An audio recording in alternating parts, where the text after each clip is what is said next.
cada 3 pessoas no mundo vai ter herpes zoster ao longo da vida. De 10 a 20% desses casos ainda vem para o nosso consultório com a forma de zoster oftálmico. E existe uma vacina que reduz exatamente esse risco em 90%. Acontece que menos de 4% dos pacientes que são elegíveis para a vacina tomam. E boa parte de nós, os oftalmologistas, nunca nem recomendou a vacina para um único paciente. Hoje em dia, já sabemos tamanha a importância da vacinação, da prevenção de um novo episódio herpético, da prevenção da cerotopatia neurotrófica, das complicações em geral relacionadas ao herpes. Então não tem como deixar passar. Esse vídeo ele é super completo, traz as vacinas disponíveis, como elas funcionam, quais são, a indicação oficial delas, o esquema, os eventos adversos e no final também estudos específicos sobre a relação da vacina, zoster ocular, com novos dados, inclusive de 2026. Mas antes de começarmos, esse aqui é o canal do Oftalmo Info e eu sou Jaqueline Ojeda e toda semana eu trago aqui um assunto relevante, recente, interessante para discussão nesse canal. Já não esquece de se inscrever, de deixar seu like, porque eu tenho certeza que essas informações serão muito relevantes para você. Primeiro a gente vai relembrar aqui que o herpes zoster é a reativação do vírus varicela zoster, o mesmo da catapora. Depois da infecção primária, o vírus fica latente em gânglios sensitivos e quando ele reativa, que acontece décadas depois, acaba causando a erupção vesicular dolorosa clássica, né? E que segue um dermatoma específico. O zoster oftálmico já é uma forma que acomete o quê? A divisão oftálmica do nervo trigêmeo, e ele representa 10 a 20% dos casos de zoster no total. E não é raro, tá? Vamos pegar aqui o dado dos Estados Unidos, que é cerca de 1 a 1,2 milhão de casos de zoster a cada ano, e a incidência de zoster oftálmico especificamente vem subindo. Então aconteceu um aumento aqui relativo de 3,5% entre 94 e 2018. E a gente sabe muito bem que as complicações são super sérias. Cerca de 20% dos pacientes com zoster oftálmico também desenvolvem a famosa neuralgia pós-herpética, que é aquela dor crônica debilitante, e mais de 50% desenvolvem também alguma complicação ocular, que é cicatriz corneana, o próprio glaucoma, catarata, perda visual permanente. As manifestações oculares mais comuns, a gente bem sabe, né? Ceratite herpética, uveíte, às vezes uma conjuntivite, mais raro acometer retina ou alguma coisa do sistema nervoso central. Alguns pacientes acabam tendo esse curso crônico e recorrente, precisando do tratamento continuado, de profilaxia, ou seja, não é aquela doença benigna que passa em uma semana, uma conjuntivite simples, né? Acaba que é uma condição sim debilitante de múltiplos sistemas, não só na oftalmologia, e que pode sim deixar o paciente com a visão debilitada para sempre. Agora vamos falar sobre as vacinas disponíveis. Então existem 2 vacinas que já foram aprovadas contra o zoster e é importante conhecer as duas, porque você ainda vai encontrar algum paciente aí durante sua trajetória que tomou a vacina antiga. Então a primeira vacina é a Zostavax e ela é de vírus vivo. Ela foi distribuída pela Merck, aprovada pelos Estados Unidos em 2006 para pacientes acima de 60 anos e foi estendida em 2011 para pacientes acima de 50 anos. A eficácia era cerca de 50%, não era tão boa, e tinha ainda uma queda de 10% ao ano, ou seja, a proteção ia sumindo ao longo do tempo ali. E como o vírus é vivo, ela é contraindicada para imunossuprimidos. Então, essa vacina tem vários fatores aí que não são tão interessantes, né? Então ela foi descontinuada assim que foi lançada uma vacina melhor. E essa é a Shingrix. Então essa é atualmente a que a gente tem disponível. É uma vacina de vírus recombinante da GSK e foi aprovada nos Estados Unidos no final de 2017. Como ela é uma vacina de vírus inativo, né? Ela não usa o vírus vivo, só uma proteína desse vírus, a glicoproteína E recombinante, que inclusive é combinada com um adjuvante ali, ela não tem vírus vivo, ou seja, ela é segura para imunossuprimidos. Essa é uma diferença prática enorme, inclusive nos estudos que trazem aí a aprovação, né, da vacina, o ZOE, eles trazem que a eficácia geral contra a zoster ficou entre 57% e 58% para todas as faixas etárias, e 90% especificamente para maiores de 70 anos no ZOE 70, ou seja, eficácia muito superior, muito mais segura, nem metade dos efeitos colaterais de uma vacina de vírus vivo essa que é a vacina que você vai encontrar hoje em dia. Agora, se o paciente tomou os Zostavax no passado, ele pode receber a Shingrix depois. A recomendação da Sociedade Brasileira de Imunizações, por exemplo, é aguardar um intervalo de pelo menos 2 meses entre a última dose da Zostavax e a primeira de Shingrix. Atualmente, já tem aí um bom tempo que ela não está sendo comercializada, então talvez você não pegue mais nesse período, mas ainda assim é bom saber que você deve sim vacinar com a Shingrix, mesmo o paciente já vacinado pela Zostavax. E o motivo a gente bem já falou, né? Porque ela perde essa eficácia ao longo dos anos, então vale revacinar da mesma forma. Vamos então para a indicação oficial e o esquema vacinal, como funciona, como que ele é feito. Então, no Brasil, a Shingrix foi registrada pela Anvisa e chegou no mercado em junho de 2022 ali, já tem um bom tempo. A indicação oficial são os adultos a partir de 50 anos e pessoas imunocomprometidas ou com risco aumentado de zoster a partir de 18 anos. O que isso inclui? Inclui quem já teve catapora, que é praticamente toda a população adulta. Inclusive, essa é a mesma recomendação da FDA, tá? O esquema é de 2 doses intramusculares, que tem um intervalo padrão ali de 2 meses entre essas doses. Se for necessário flexibilizar, o intervalo pode ser estendido por até 6 meses, tá? E você não precisa repetir a primeira dose se acabar perdendo esse prazo. O intervalo mínimo ali permitido é de 4 semanas, então 1 mês. Porque intervalos menores do que isso são desconsiderados e precisam até ser refeitos. Mas eu acho que o mais importante é saber que se a pessoa acabou perdendo a segunda dose, ela não precisa recomeçar do zero, assim como a gente já falou. Agora, situações especiais que vale a pena saber porque vocês vão acabar atendendo esse paciente. Transplantado de medula óssea. Aí você deve iniciar o esquema 6 a 12 meses após o transplante. E se for um transplantado de órgão sólido? Preferência vacinar antes do transplante, com um intervalo mínimo ali de 4 semanas entre as doses. Se não for possível, aguardar 6 a 12 meses após o transplante, idealmente com os imunossupressores ali já em dose reduzida, né? Para daí fazer. No paciente oncológico, vacinar preferencialmente também antes de iniciar a quimioterapia, imunossupressores, radioterapia, por exemplo. Já o paciente em uso de anticorpo monoclonal anticélula B, como rituximab, você deve iniciar o esquema pelo menos 4 semanas antes da próxima dose do anticorpo. A pessoa com HIV, ela deve ser vacinada, mesmo com aquele pior estado imunológico, né? Ainda que seja uma resposta subótima, cabe ao médico, inclusive o assistente, né, o que acompanha esse paciente, avaliar o melhor momento para ele ser aplicado, mas ainda assim vale a pena aplicar. Um detalhe prático importante é que por a vacina ser inativada, não tem restrição para aplicação concomitante com antivirais. Então, por exemplo, o aciclovir, valaciclovir, não tem problema, tá? O paciente fazer a combinação. Da mesma forma, vacina de tétano, pneumocócica, influenza, covid, não mostrou nenhuma interferência também com a vacina. Então, você não precisa ir exclusivamente um dia para vacinar a herpes. Pode ser junto com as outras vacinas ali. Agora a gente vai falar sobre reação adversa da vacina. E a gente vai ser bem direto com os números, tá? Porque isso ajuda você a orientar o paciente sem gerar um medo desnecessário e nem subestimar o que deve ser esperado de fato.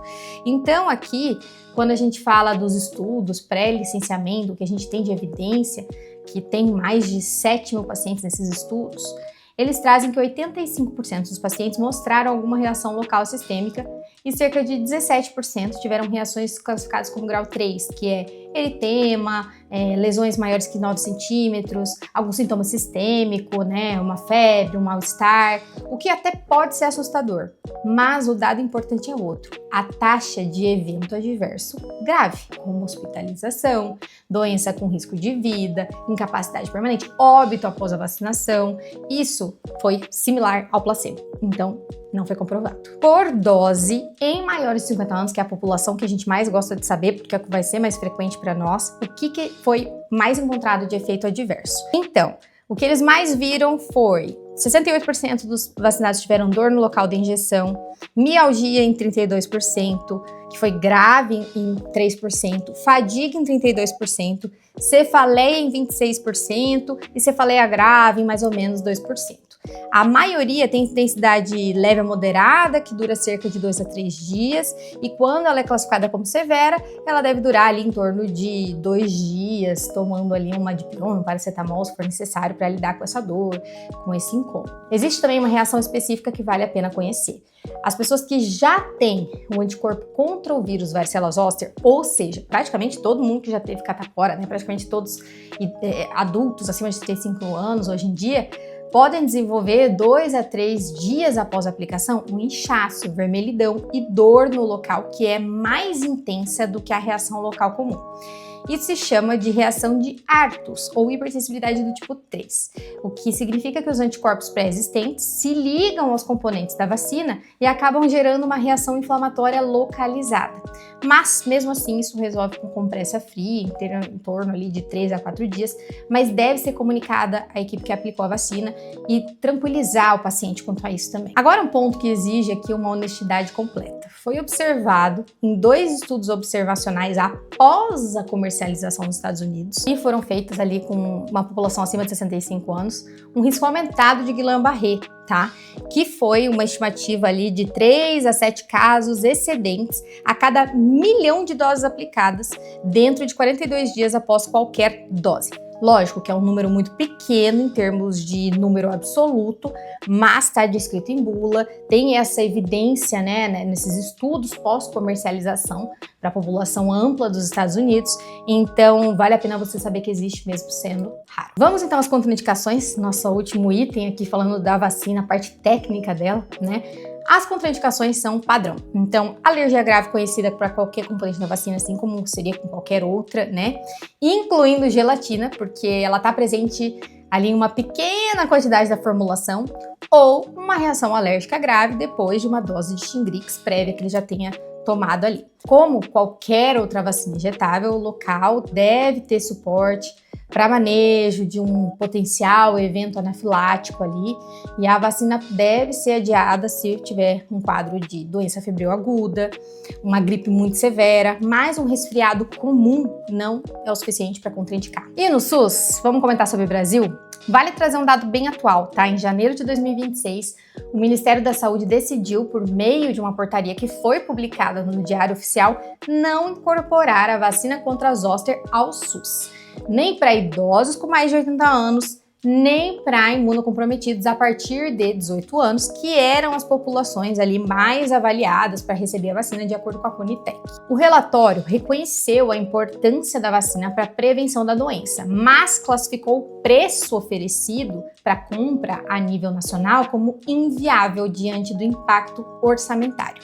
E deixa aberta ali a possibilidade de uma nova negociação no futuro, de acordo com o preço que for aí negociado para o Brasil. Na prática, então, hoje aqui no país a gente tem a Shingrix só na rede privada de imunização. Isso significa que, se você quiser recomendar a vacina para o seu paciente, você precisa saber que o acesso depende da capacidade dele pagar a vacina de 2 doses, né? E isso é uma barreira real, já que a literatura, inclusive, já identifica isso como um dos motivos para a baixa cobertura vacinal contra a zoster. Não só aqui no Brasil, como nos Estados Unidos, já que lá ela também é paga, só disponível na rede privada. Agora, vamos finalizar com o foco do vídeo, tá? Que é a evidência sobre zoster ocular especificamente e o papel da vacina nisso tudo. Então vamos falar sobre os estudos que de fato interessam para nós. Os estudos que aprovaram a Shingrix, que é o ZOE50, ZOE70, que não foram desenhados especificamente para avaliar a eficácia contra o zoster oftálmico. Eles mediram o zoster em geral. Em uma análise, então, combinada, né, após a publicação, teve uma complicação oftálmica entre 32 casos de zoster no grupo vacinado, contra 7 entre mais de 400 no grupo placebo. Mas a definição usada foi vaga demais, então foi zoster que acometeu qualquer parte ocular a critério do investigador, então provavelmente não é um dado tão confiável, né? Por isso, 2 estudos de mundo real focados especificamente nisso são o que realmente importa. Então, o primeiro foi publicado no Ophthalmology em 2021, foi um estudo retrospectivo de quase 5 milhões de americanos aqui elegíveis para vacinação, e foi um estudo de prontuário, tá? A partir do Medicare, né, que são os dados que eles mais têm lá, o CID-10 que eles utilizam. Então não foi um estudo muito bem controlado, mas foi baseado nos prontuários. Então vamos para os resultados desse estudo. 3,7% dos elegíveis tinham tomado as 2 doses, ou seja, uma cobertura vacinal baixíssima, né? Mas quem tomou, nesses pacientes, a taxa de zoster oftálmico foi de 25 por 100 mil pessoas ano, contra 76,7 por 100 mil não vacinados. Ou seja, muito interessante, reduziu bastante essa taxa de infecção, né? Novo episódio.